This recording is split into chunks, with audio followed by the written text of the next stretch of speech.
la grâce et la paix de Dieu vous soient. Amen. Encore une fois, êtes-vous content d'être ici ce matin? Je ne pense pas que l'on pourrait être dans un lieu meilleur. Au lit, on va être fatigué après un petit temps. Devant la télé, il n'y a rien d'intéressant là. On va en parler plus tard.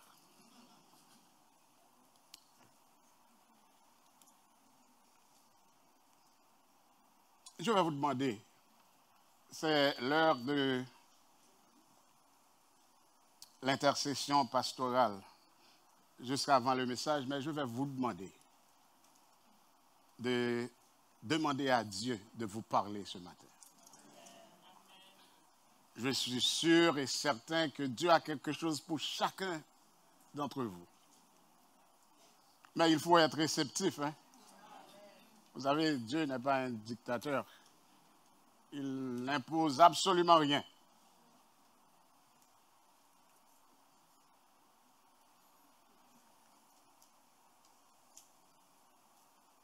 Il y a un chant que j'aime beaucoup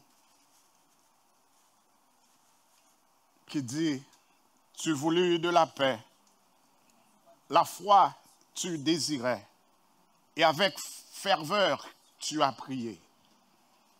Mais tu ne peux d'en haut savourer le repos si tout n'est sur l'autel déposé. Toute ta vie est-elle sur l'autel de vie divin, ton cœur gardé par l'Esprit Saint. Tu ne peux du Seigneur obtenir la faveur qu'en lui cédant ta vie et ton cœur. Nous ne pouvons savoir ce que le Dieu de gloire veut procurer à ses bien-aimés si toute notre vie, le corps, l'âme et l'esprit n'est pas sur son autel déposé. Toute ta vie est-elle sur l'autel divin, ton cœur gardé par l'Esprit Saint, tu ne peux du Seigneur obtenir la faveur quand lui c'est dans ta vie et ton cœur. Le premier couplet. Tu voulus de la paix, la foi tu désirais, et avec ferveur tu as prié. Mais tu ne peux d'en haut savourer le repos si tout est sur l'autel déposé. Toute ta vie est-elle sur l'autel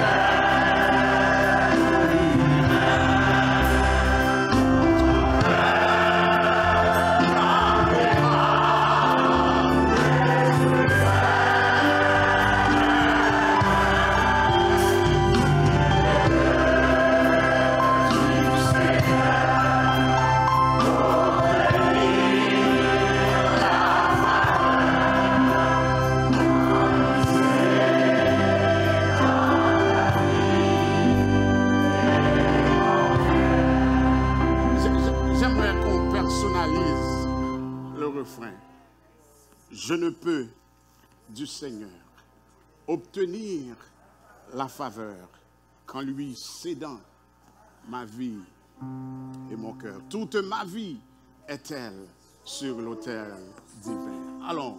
Toute ma vie est-elle sur l'autel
Père, au nom de ton Fils Jésus, nous te demandons en ce moment de parler. Tes servantes et tes serviteurs écoutent. Amen. Ouvrez vos Bibles avec moi dans l'épître de Paul aux Romains, le chapitre 12, et nous allons lire les 2 premiers versets. Romains 12, les versets 1 et 2.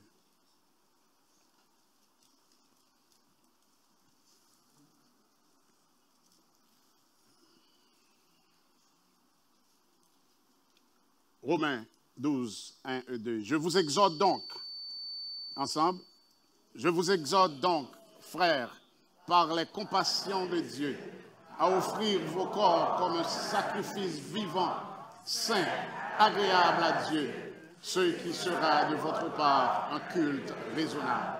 Ne vous conformez pas au siècle présent, mais soyez transformés par le renouvellement de l'intelligence, afin que vous discerniez quelle est la volonté de Dieu, ce qui est bon, agréable et parfait. Parole du Seigneur. Une petite fille du nom de Demi-Lee a subi une greffe de foie à l'âge de 9 ans. Comme tous les autres patients qui ont reçu une implantation, elle devait vivre sous médicaments anti-rejet. 9 mois plus tard, quelque chose s'est passé. Ses globules rouges étaient attaqués par ses propres globules blancs. C'était comme si son cœur les traitait comme des envahisseurs. Il fallait faire quelque chose de radical pour sauver la petite fille. Et sur un coup de tête, le docteur, son médecin, a décidé d'arrêter les médicaments anti-rejet. Qu'est-ce qui s'est passé? C'est que la petite fille avait changé de groupe sanguin. Elle n'était plus O négatif comme ses parents, mais elle avait pris le groupe O positif du donneur. Mais 6 ans plus tard, elle n'avait plus aucun traitement immunosuppresseur. Bien qu'elle devait prendre tous les vaccins qu'elle avait pris quand elle était petite, mais tout est normal. Le fait qu'un jeune garçon soit mort pour offrir une nouvelle vie à la jeune Demi-Lee n'a pas été pris à la légère. La jeune fille a déclaré « Je suis probablement la personne la plus reconnaissante parce que cela m'a sauvé la vie et m'a donné la chance de vivre ma vie. Je veux juste la vivre au maximum pour eux et leur montrer que je suis très reconnaissante. » Bien-aimés, des transformations radicales se produisent.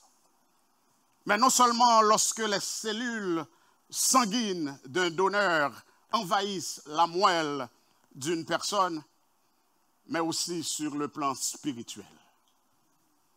Lorsque Dieu nous a appelés à vivre une vie nouvelle par l'intermédiaire de son Fils Jésus-Christ. L'apôtre Paul dit, si quelqu'un est en Christ, il est une nouvelle créature. Les choses anciennes sont passées, voici, toutes choses sont devenues nouvelles.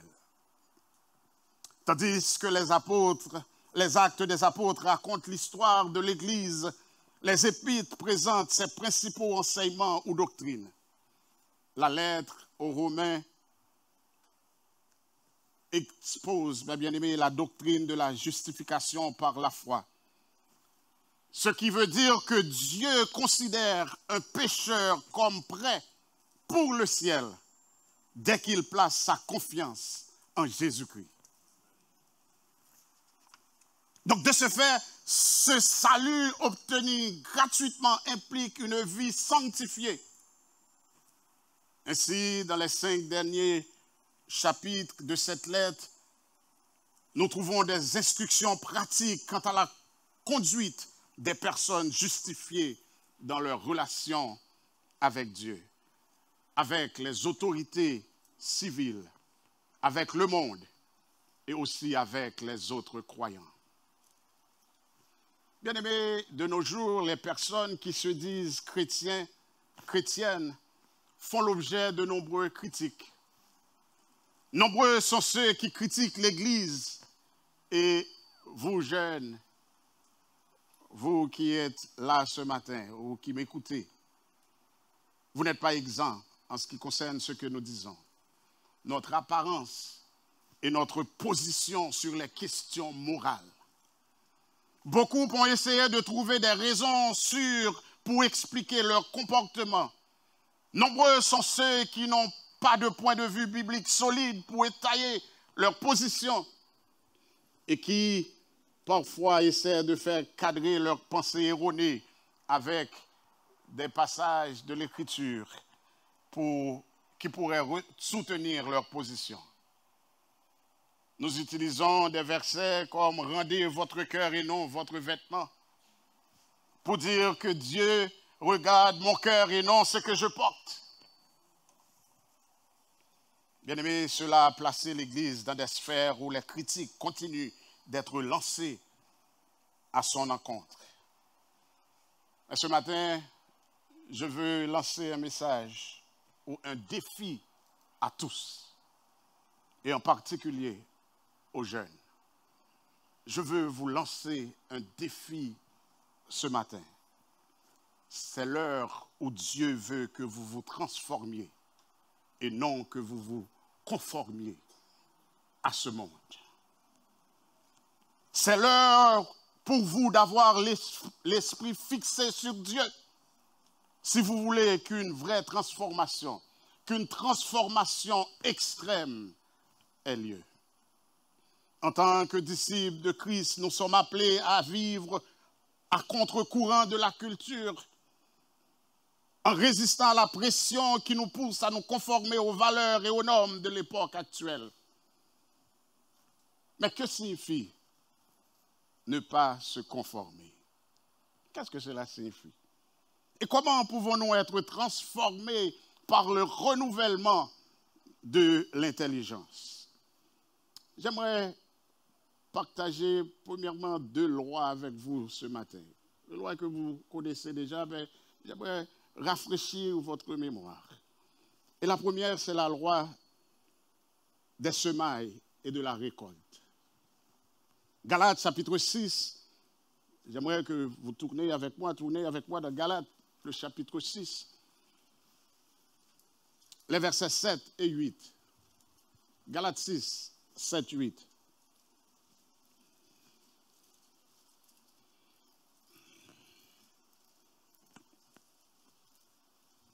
Ne vous y trompez pas, on ne se moque pas de Dieu.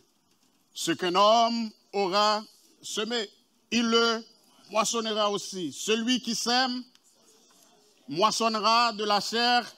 Celui qui sème pour l'esprit moissonnera de l'esprit la vie éternelle. Bien-aimés, ce matin, je veux que vous sachiez que l'esprit est comme le champ d'un agriculteur. Si un agriculteur plante du maïs, il obtiendra quoi? Du maïs. S'il plante du blé, il obtiendra du blé. Il serait stupide que l'agriculteur plante du maïs et s'attend à récolter du blé. C'est simple. Ce que vous plantez, c'est ce que vous allez récolter. Si vous semez la chair, vous récoltez la corruption. Il est impossible de semer dans la chair et d'obtenir une récolte spirituelle. Dieu, bien-aimé, vous a donné la capacité de contrôler ce que vous semez et donc de contrôler aussi ce que vous récoltez. Vous avez cette capacité. Si vous êtes vaincu par le péché, si vous manquez de puissance et si vous ne marchez jamais vraiment dans toute la plénitude de Dieu, il est temps ce matin de vous examiner, d'examiner vos pensées. L'apôtre Paul dit dans Romains, le chapitre 8, les versets 5 et 8, « Ceux, en effet, qui vivent selon la chair, s'affectionnent aux choses de la chair. Tandis que ceux qui vivent selon l'esprit s'affectionnent aux choses de l'esprit. Et l'affection de la chair, c'est la mort, tandis que l'affection de l'esprit, c'est la vie et la paix.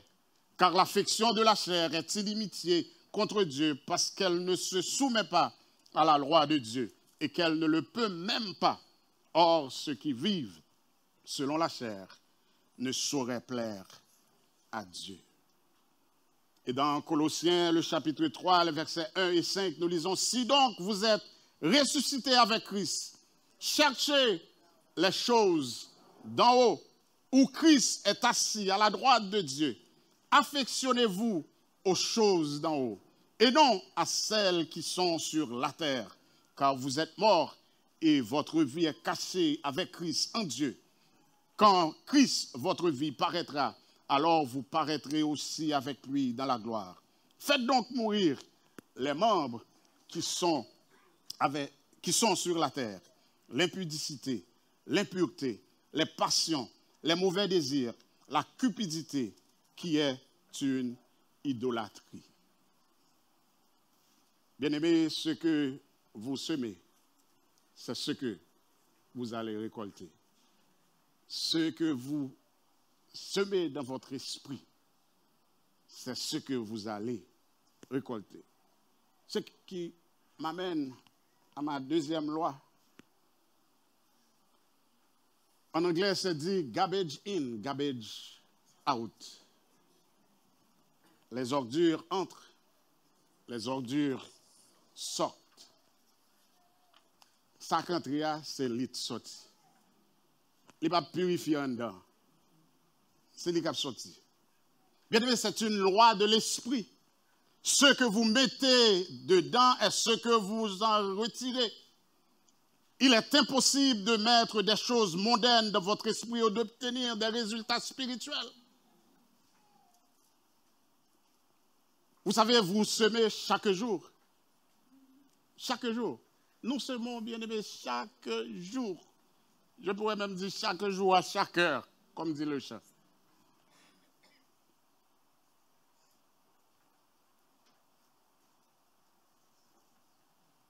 Mais c'est vous qui déterminez ce que vous semez.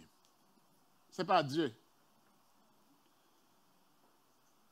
Quand mon dernier garçon était plus jeune, il avait l'habitude de dire, mais why didn't God stop me? Pourquoi Dieu ne m'a pas arrêté? Quand il fait quelque chose et qu'on corrige, il demande toujours pourquoi Dieu ne m'arrête pas? Pourquoi Dieu ne m'empêche pas de faire certaines choses? Bien-aimés, vous n'êtes pas des robots. Vous avez le libre arbitre. Vous avez la capacité de semer. Et chaque jour, vous choisissez ce que vous voulez semer. Ce n'est pas Dieu qui sème pour vous. Donc, prenez le temps d'examiner ce que vous semez. À quoi pensez-vous? Rêvez-vous? Avez-vous de nombreux fantasmes? Comment passez-vous votre temps? Si votre vie est remplie de pensées mondaines, de pensées charnelles, impures ou impies, alors ce matin, je vous encourage, je vous exhorte de changer d'avis, de vous repentir et de commencer à penser des pensées divines. À qui la faute si nous ne récoltons que des choses de la chair? Est-ce que c'est la faute de Dieu? Dieu, bien-aimé, a rendu chacun de nous pleinement responsable de ce qu'il sème. Si vous faites une mauvaise récolte, ce n'est pas la faute de Dieu. Si nous sommes charnels, nous connaîtrons la mort, nous dit la parole. Si nous sommes spirituels, nous connaîtrons la vie et la paix. Galates 6, 7, 8. Ne vous y trompez pas, on ne se moque pas de Dieu.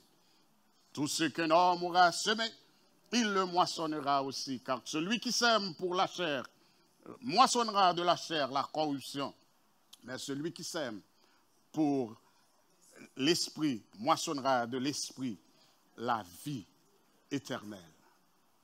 Bien-aimé, la vie d'un homme est déterminée par sa nature et son caractère. La nature et la vie d'un homme sont déterminées par le contenu de son cœur. Une vie marquée par le péché est déterminée par le contenu du cœur. Votre vie est déterminée par le contenu de votre cœur. Dieu nous a créés, bien-aimés, de telle sorte que nos actions suivent nos pensées. Vous savez ça? Vos actions suivent vos pensées. Quand vous faites quelque chose, vous l'aviez déjà consommé dans vos pensées. De nombreux versets de l'Écriture le montrent. Par exemple, dans Jérémie 11, le verset 8, nous lisons « Mais ils n'ont pas écouté, ils n'ont pas prêté l'oreille, ils ont suivi chacun les penchants de leur mauvais cœur. » Dieu, parlant ici d'une nation rebelle, déclare que le peuple a agi selon ce qu'il imaginait dans son esprit. Bien-aimés, vous savez que les chrétiens de nos jours semblent avoir une attitude apathique lorsqu'il s'agit de discipliner leur esprit. Certains préfèrent s'occuper des choses spirituelles. Ah, on est très occupé là, à faire des activités à l'église, à faire ci, à faire ça, on court partout. Mais spirituellement, ça ne va pas là. On fait des choses spirituelles, mais spirituellement, ça ne va pas.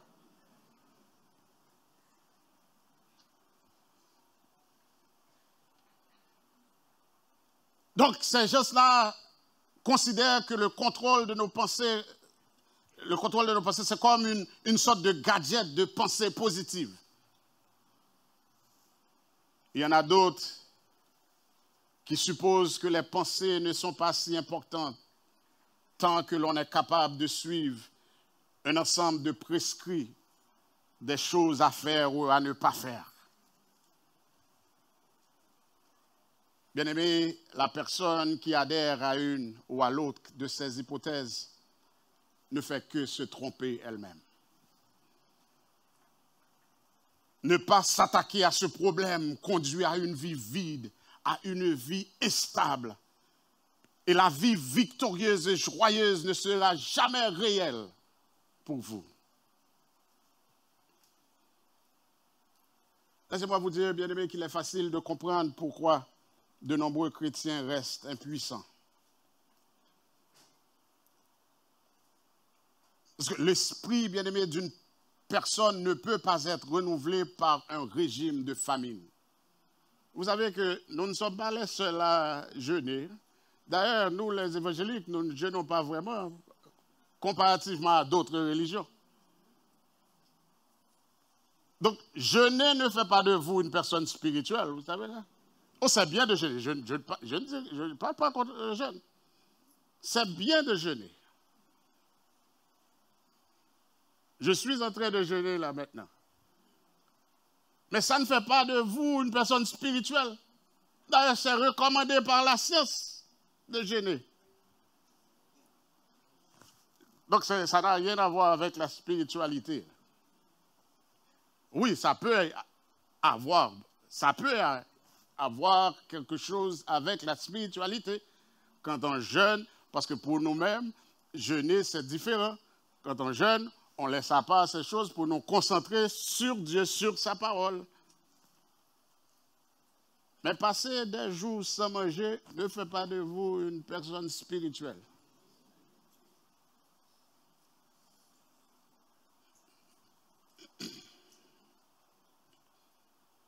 La raison pour laquelle tant de chrétiens ne font pas l'expérience de la transformation est qu'ils deviennent ce qu'ils pensent.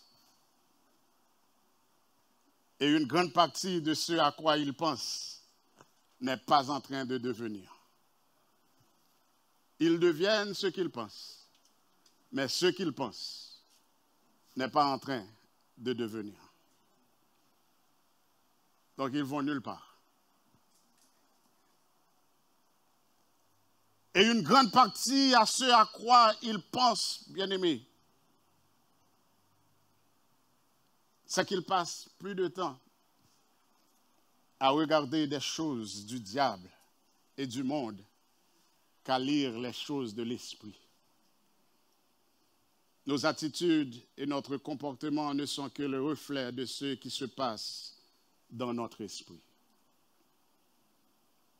Vous avez tous fait l'expérience. Si vous regardez le soap opera, les choses... il y a certaines choses que vous regardez à la télévision, vous allez voir que vous allez voir ça dans vos rêves. Parce que c'est là, dans votre subconscient. Parce que c'est ce qui rentre.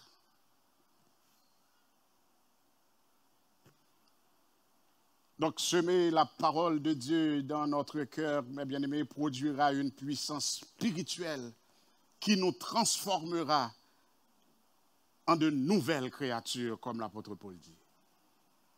Si vous êtes en Christ, vous êtes une nouvelle créature. De bons arbres portent de bons fruits. Cependant, ce n'est pas en faisant cela que nous cesserons d'être des arbres corrompus, portant des fruits corrompus. Pour cesser d'être un arbre corrompu, nous devons chasser de notre cœur les mauvais désirs et les mauvaises croyances. Dieu dit qu'un mauvais désir, la convoitise, engendre le péché. Tant qu'un mauvais désir demeure dans notre cœur, il continuera à engendrer le péché. Et nous ne pouvons pas, bien-aimés, expérimenter la plénitude de Dieu si nous ne plantons pas la parole de Dieu dans notre cœur. Si nous continuons à avoir de mauvais désirs et de mauvaises croyances dans notre cœur. Nous devons nous débarrasser du vieil homme et revêtir l'homme nouveau, comme nous dit l'apôtre Paul. Une fois que nous avons chassé les mauvais désirs et les mauvaises croyances de notre cœur, nous devons garder notre cœur avec toute la diligence nécessaire pour empêcher d'autres désirs ou croyances d'entrer dans notre cœur. Nous devons nous séparer des choses de ce monde que le diable utilise pour implanter de mauvais désirs et de mauvaises croyances dans le cœur des hommes. L'un des versets que j'aime dans le livre des Proverbes, c'est Proverbes chapitre 4, le verset 23, qui dit « Garde ton cœur plus que toute autre chose, car de lui viennent les sources de la vie. » Garde ton cœur plus que toute autre chose. Et l'apôtre Paul nous dit dans Romains 10, les versets 6 à 9, « Voici comment parle la justice qui vient de la foi.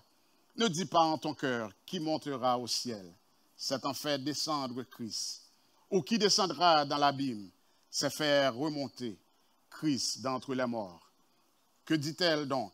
La parole est près de toi, dans ta bouche et dans ton cœur. Or, c'est la parole de la foi que nous prêchons.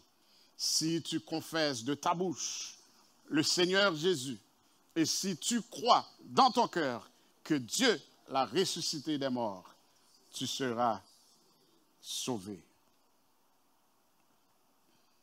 Et Jésus-Christ a dit dans Matthieu 15, nous lisons dans Matthieu 15, les versets 17-20, « Ne comprenez-vous pas que tout ce qui entre dans la bouche va dans le ventre, puis est jeté dans les lieux secrets? Mais ce qui sort de la bouche vient du cœur, et c'est ce qui souille l'homme. Car c'est du cœur que viennent les mauvaises pensées, les meurtres, les adultères, les impudicités, les vols, les faux témoignages, les calomnies. Voilà les choses qui souillent l'homme. Mais manger sans s'être lavé les mains, cela ne souille point l'homme.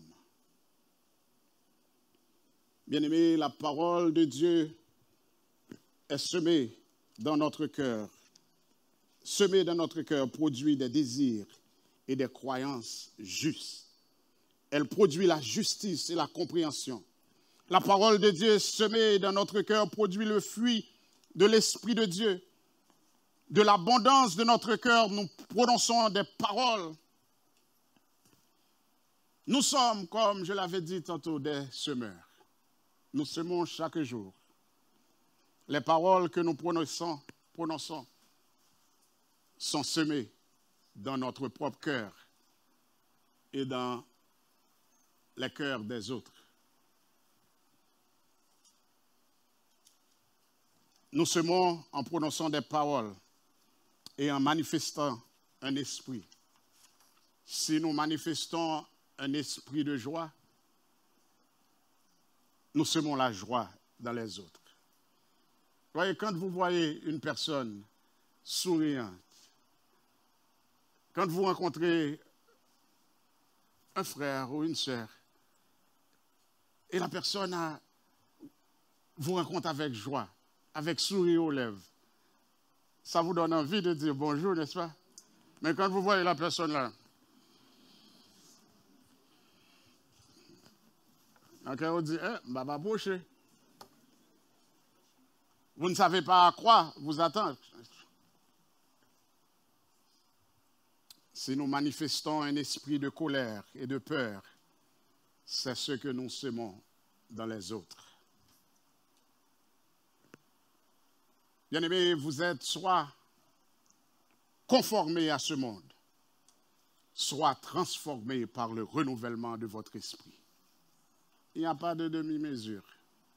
On va qu'à mi-temps. Dans le royaume de Dieu, il n'y a pas de milieu. Être ou ne pas être. Vous êtes soit conformés à ce monde, soit transformés par le renouvellement de votre esprit. Si vous ne renouvelez pas votre esprit, vous ne serez pas transformés. Je vous exhorte donc, frères, par les compassions de Dieu, à offrir vos corps comme un sacrifice vivant, saint, agréable à Dieu, ce qui sera de votre part un culte raisonnable. Ne vous conformez pas au siècle présent, mais soyez transformés par le renouvellement de votre intelligence, afin que vous discerniez ce qui est bon, agréable et parfait. Et l'apôtre Paul dit quelque chose de semblable dans Éphésiens, le chapitre 4, les versets 22 et 24, où nous lisons « Eu égard à votre vie passée, du vieil homme qui se corrompt par les convoitises trompeuses, à être renouvelé dans l'esprit de votre intelligence et à revêtir l'homme nouveau, créé selon Dieu, dans une justice et une sainteté que produit la vérité. » Bien-aimés, le renouvellement de notre esprit est la clé de notre croissance en tant que chrétien. Je reprends. Le renouvellement de notre esprit est la clé de notre croissance en tant que chrétien. C'est la différence entre être conformé à ce monde ou être transformé en une nouvelle création. Parce que l'esprit, bien-aimé, contrôle la vie et le comportement. Et sans le renouvellement de votre esprit, vous restez simplement conformé à ce monde. Vous ne serez pas différent des personnes non sauvées. Votre témoignage pour Christ n'aura aucune crédibilité. Pour reprendre les mots de Jésus, vous serez du sel qui a perdu sa saveur. Bien-aimés, il s'agit pour nous les chrétiens d'un point crucial. C'est un point crucial. Vous l'avez déjà entendu, le mot grec que Paul utilise, c'est métamorphou. Changer en une autre forme. C'est de là que vient le mot métamorphose. Et ce mot est utilisé dans le Nouveau Testament pour décrire ce qui est arrivé à Jésus sur la montagne de transfiguration. Donc l'idée que l'apôtre Paul voulait faire passer ici, c'est que les chrétiens doivent subir un changement complet sous la puissance de Dieu.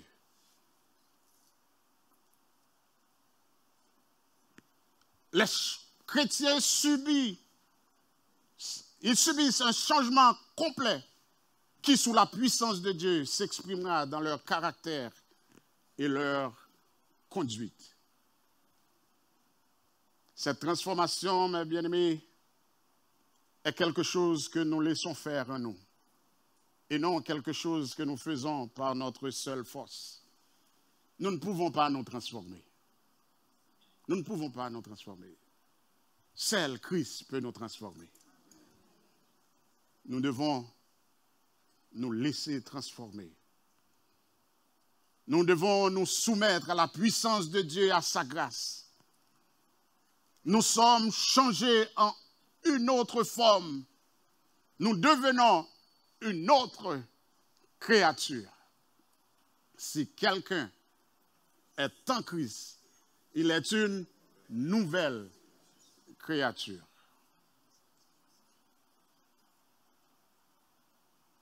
Vous savez, si vous êtes chrétien, vous n'êtes pas la même personne. Vous êtes une autre créature.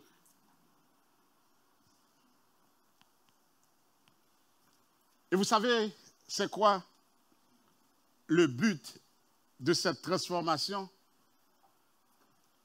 Le but de cette transformation est de devenir comme Christ.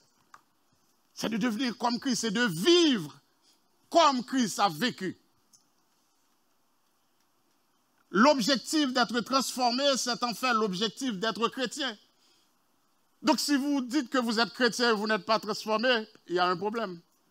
Parce que l'objectif d'être chrétien, c'est d'être transformé. L'objectif d'être transformé, c'est pour être chrétien. Donc vous ne pouvez pas dire que vous êtes chrétien et vous n'êtes pas transformé. Mais pourtant,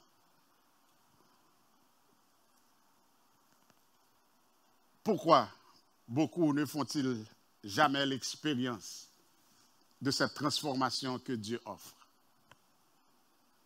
Bien-aimé, la seule façon d'être transformé est de se conformer à sa parole.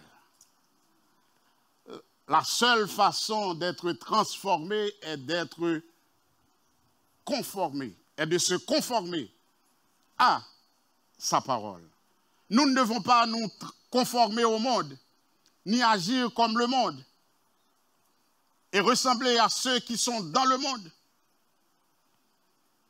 Nous sommes transformés et changés par le renouvellement de notre esprit. Et le processus, m'a prêché quand même. Et le processus de transformation se produit au fur et à mesure que nous renouvelons notre esprit. Bien-aimés, s'il n'y a pas de renouvellement d'esprit, tout changement dans notre vie sera superficiel. Je dis alors, paraître là, puis bon chrétien pour vous payer. Puis demain, la même vieille personne. Donc c'est superficiel. L'esprit doit se renouveler. S'il n'y a pas de renouvellement, tout changement est superficiel. Le renouvellement de l'esprit est rendu possible par l'orientation de nos pensées. Nous devons nous attacher aux choses d'en haut et aux choses de l'esprit. Nous devons nourrir notre esprit de la parole de Dieu, de la prière, de la communion fraternelle. Avec notre esprit renouvelé, mes bien-aimés, nous pouvons expérimenter une véritable transformation. Nous y parvenons en nous débarrassant du vieil homme et en revêtant l'homme nouveau et en vivant selon l'Esprit de Dieu. Bien-aimés, le processus de transformation que nous parlons est très simple. Très simple. Vous devez vous concentrer sur les choses d'en haut afin de renouveler votre esprit. Concentrez-vous sur les choses d'en haut. Par exemple, vous devez méditer, contempler Dieu et sa parole. Avec un esprit renouvelé, il devient possible de se débarrasser du vieil homme et de revêtir le nouveau. Vous pouvez, bien aimé, vous débarrasser du vieil homme. Vous pouvez vous débarrasser de ses péchés et revêtir l'homme nouveau. Vous pouvez vivre comme Christ. Rappelez-vous que dans vos efforts, vous n'êtes pas seul. Dieu est avec vous. Nous devons, bien aimés, méditer sur Dieu et sur sa parole. Dans Josué, chapitre 1er, le verset 8, nous lisons que ce livre de la loi ne s'éloigne point de ta bouche. Médite-le jour et nuit pour agir fidèlement selon tout ce qui y est écrit, car c'est alors que tu auras du succès dans tout ce que, dans tes entreprises, c'est alors que tu réussiras. Et le passage qu'on a lu au début du service, dans le psaume 1er, les versets 1 et 3 à 3, où le psalmiste dit « Heureux l'homme qui ne marche pas selon les conseils des méchants, qui ne s'arrête pas sur la voie des pécheurs, mais qui trouve son plaisir dans la loi de l'Éternel et qui la médite jour et nuit. Il est comme un arbre planté près de courant d'eau, qui donne son fruit en sa saison et dont ne se flétrit tout ce qu'il fait. » Est-ce que vous voyez les bénéfices de la méditation de la parole de Dieu? De lire, de méditer la parole de Dieu. Heureux l'homme qui ne marche pas selon les conseils des méchants. Heureux l'homme qui ne peut pas passer tout le temps devant la télévision.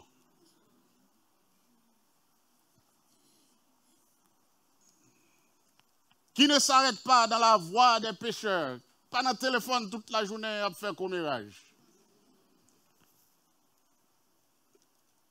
Qui ne s'assit pas en compagnie des moqueurs. Chita avec un pile nerf à jouer domino, à jouer cartes. Il a parlé mal sur fille ou bien sur toute l'autre bail. Mais qui trouve son plaisir dans la loi de l'Éternel et qui la médite jour et nuit. Et les bénéfices. Il est comme un arbre qui est planté près d'un courant d'eau qui donne son fruit en sa saison et dont les feuillages ne se flétrissent, tout ce qu'il fait lui réussit. Bien-aimés, si vous êtes chrétien, vous êtes appelés à être transformés. Transformés à l'image de Christ. Et vous avez toute la motivation nécessaire. Vous avez la miséricorde de Dieu et l'amour de Jésus-Christ. Vous avez la possibilité de repartir à zéro par le lavage de la régénération. Vous devez permettre à votre esprit d'être renouvelé en le fixant sur les choses d'en haut, à la lumière de la merveilleuse grâce de Dieu. Et c'est là votre culte raisonnable. Bien-aimés, ne prouverez-vous pas au monde que la volonté de Dieu est bonne, agréable et parfaite?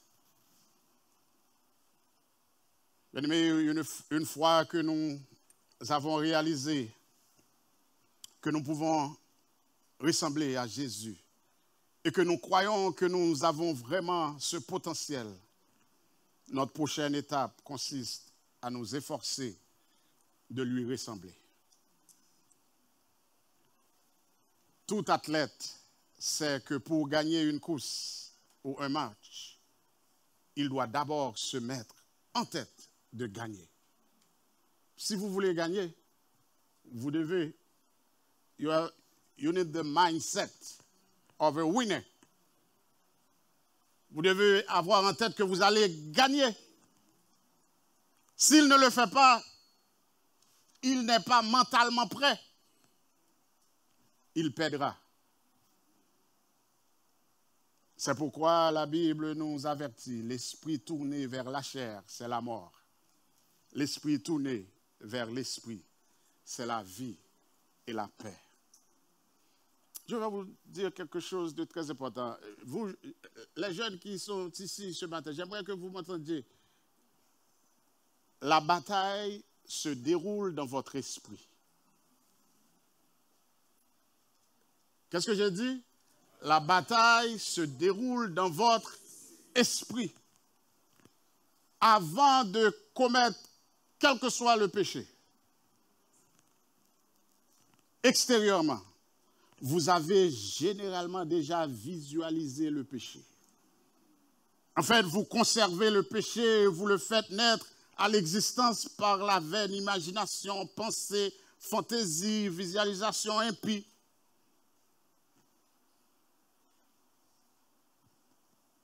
Mais lorsque vous faites disparaître, vous chassez les mauvais désirs et les mauvaises croyances, vous vous débarrassez du vieil homme. Vous plantez la parole de Dieu pour produire de nouveaux désirs et de nouvelles croyances. C'est ça, se revertir de l'homme nouveau.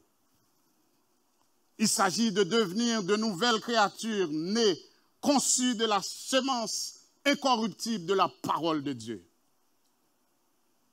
Vous devez vous débarrasser des vaines imaginations. Vous devez renouveler votre esprit. L'apôtre Paul dit que la métamorphose spirituelle s'accomplit par le renouvellement de notre intelligence. La métamorphose, le changement, la transformation extrême s'accomplit par le renouvellement de notre intelligence. Vous savez, le mot renouvellement en grec signifie également rénovation. Rénovation. Mais je vais vous demander d'imaginer un peu. Imaginez, pensez à une maison, par exemple. On peut y faire des réparations. Vous savez, des réparations cosmétiques juste pour rendre la maison belle. Il y a quelqu'un qui dirait, donne-lui un peu d'amour. Vous donnez un peu d'amour à la maison. C'est une réparation cosmétique, un peu de peinture et de moquette, et la maison est plus belle, ce qui augmentera peut-être sa valeur de revente. Mais mes bien-aimés, l'apôtre Paul ne parle pas ici de réparer notre esprit. Cela peut cacher quelques vilains défauts pendant un certain temps, mais cela ne nous amènera pas à la transformation extrême. Il est possible aussi de restaurer une maison dans son état historique d'origine. On enlève la moquette, on en remet à neuf les planchers en bois d'origine, on trouve des fenêtres, des portes, des boiseries et des fourrures en bon état d'antan, de l'époque où la maison a été construite, et on les installe pour inverser les modernisations de quelqu'un d'autre. Tout ça, c'est belle. Mais lorsqu'on passe, on voit la maison. Mais Paul ne parle pas de restaurer notre esprit dans son état d'origine. Pourquoi? Nous sommes tous des pécheurs. Nous n'avions pas la pensée de Dieu. Tous ont péché et sont privés de la gloire de Dieu. Donc, qu'est-ce qu'il y a à restaurer? L'apôtre Paul parle, bien aimé, d'une rénovation complète.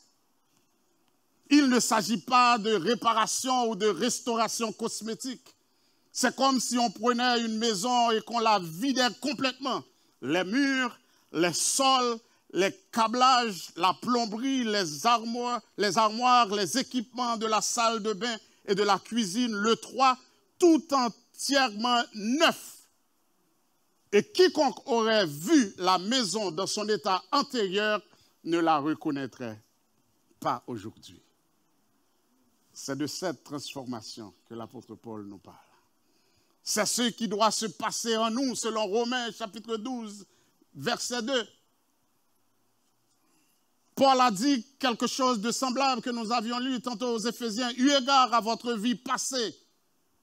Eu égard à votre vie passée. Du vieil homme qui se corrompt par les convoitises trompeuses, à être renouvelé dans l'esprit de votre intelligence et à revêtir l'homme nouveau, créé selon Dieu, dans une justice et une sainteté qui produit la vérité.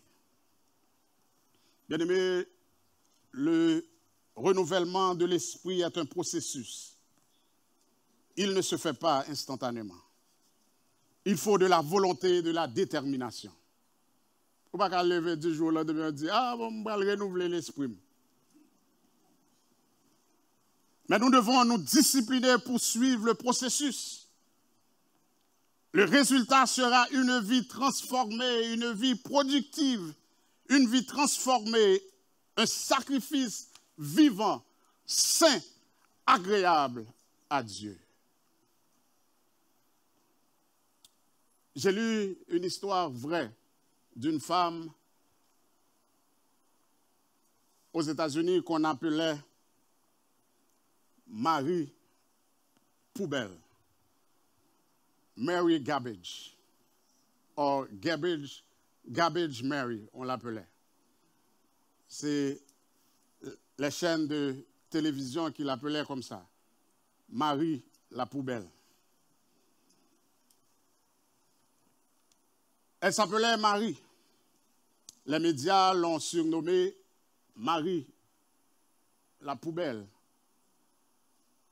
Parce qu'elle a été interpellée par la police dans un centre commercial de Delray Beach, en Floride. Elle était dans un état très sale.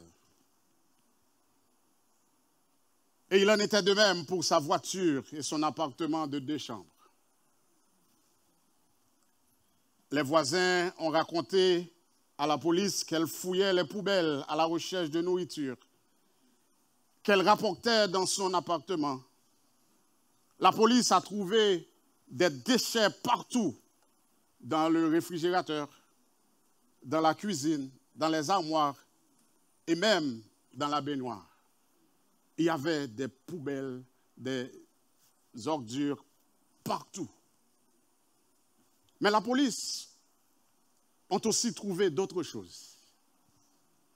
Ils ont trouvé des actions de Mobile Hall d'une valeur de plus de 400 000 $ que Marie possédait. Ils ont trouvé des documents indiquant qu'elle possédait des champs pétrolifères au Kansas, des certificats d'action de grandes entreprises et des livres de 8 grands comptes bancaires. La police a également découvert que Marie la Poubelle était la fille d'un avocat et directeur de banque aisé à Illinois, décédé quelques années auparavant. Marie la Poubelle était millionnaire, mais elle vivait comme une pauvre. La richesse était à la portée de sa main, mais elle passait sa vie à fouiller les ordures et les déchets. Bien-aimés, je vous exhorte ce matin à faire ce que l'apôtre Paul nous recommande. Ne vous conformez pas au siècle présent, mais soyez transformés par le renouvellement de votre intelligence. Combien d'entre nous ce matin diront honnêtement, Seigneur, transforme-moi. Seigneur, aide-moi à ne pas me conformer aux normes du monde. Renouvelle mon esprit, Seigneur. Votre Seigneur, bien-aimé, vous attend. Il veut vous transformer. Tandis que nous allons terminer avec ce chant, prends ma vie et le droit tête, à toi seul, ô divin maître. Pense à ce chant que nous avions chanté tantôt. Et si vous voulez que le Seigneur vous transforme ce matin, là où vous êtes, vous pouvez lui parler, lui demander de vous transformer. Mais si vous voulez aussi avoir de l'aide, je vous encourage, pendant qu'on chante, à passer par devant. Un des anciens ou diacres, diaconesses, se fera le plaisir de vous accompagner et de prier avec vous. Que le Seigneur vous bénisse.